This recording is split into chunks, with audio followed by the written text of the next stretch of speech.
Баарына салам достор, сиздер менен футбол дүйнөсүндө болуп жаткан эң кызыктуу кабарлар менен футбол жаңылыктары каналы. Каналыбызда биринчилерден болсоңуз подписация кнопкасын басып жанындагы коңгуроочону басып коюңуз. Эгерде сиз биздин видеону биринчилерден болуп көрүүнү кааласаңыз, бүгүнкү чыгарылышты баштайбыз. Экраныңызды чоңойтуп алыңыз.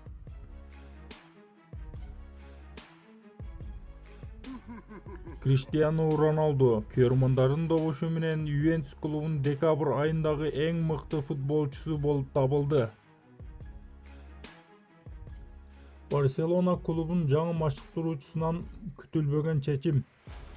Интернет булактарынын кабарлашыча, Барселона клубунун машыктыруучусу Кике Сетиен күтүлбөгөн чечим кабыл алмакчы.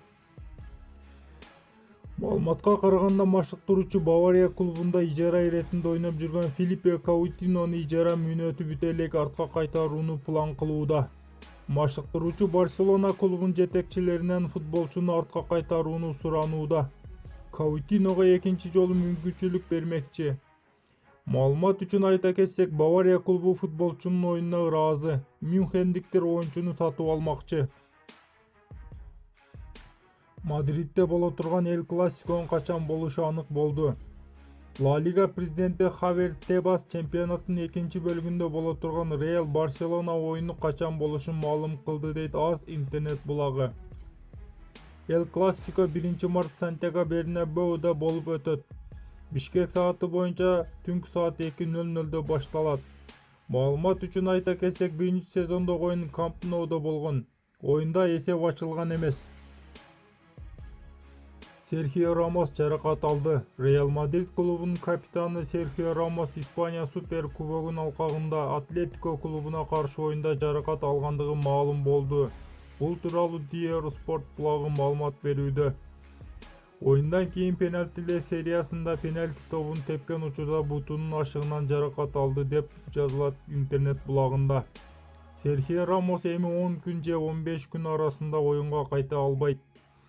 Реал Мадрид 18 январь күнү Испания чемпионат алкагында Реал өз үйүндө Севилья менен ойносо, 26 январь күнү болсо конокто Валладолид үйүндө конокто ойнойт. Серхио Рамос ушул эки оюнду өткөрүп жиберет. Маалымат үчүн Серхио Рамос Испания чемпионат алкагында 18 жолу оюн өткөрүп 3 гол киргизген. Эдинсон Каваниге дагы бир клуб кызыгууда. Бул Англия премьер лигасынын клубу.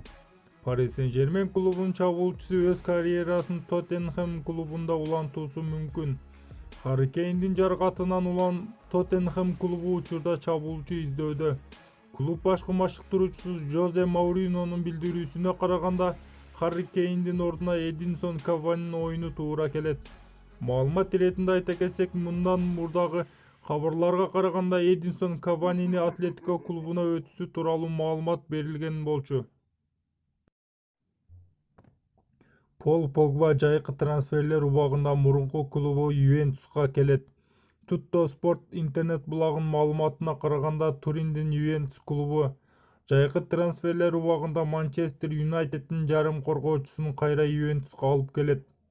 Ювентус клубу Пол Погбанын трансфери үчүн Адриан Рабиону же Пауло Дибаланы кошуп берүүгө даяр. Маалымат үчүн айта кетсек, Пол Погба Ювентус клубунда 4 сезонун өткөргөн. Ошондон кийин Англияга кайтып келген. Маалымат үчүн Пол Погба жаракатынан улам бул сезондун көпчүлүк бөлүгүн өткөрүп жиберүүдө. Ювентус клубу жайкы трансферлер убагында Пол Погба менен эле токтоп калбайт. Футбол Италиан булагынын маалыматына караганда, жайкы трансферлер убагында Мюнхендин Бавария клубунун дарбазачысын сатып алмакчы. Бавария клубу Александр Нюбелди сатып алгандан кийин Мануэл Нойердин оюну кыскарып кетүүсү мүмкүн. Ошол себептен дарбазачы өзү да Мюнхенде калууну каалабай жатат.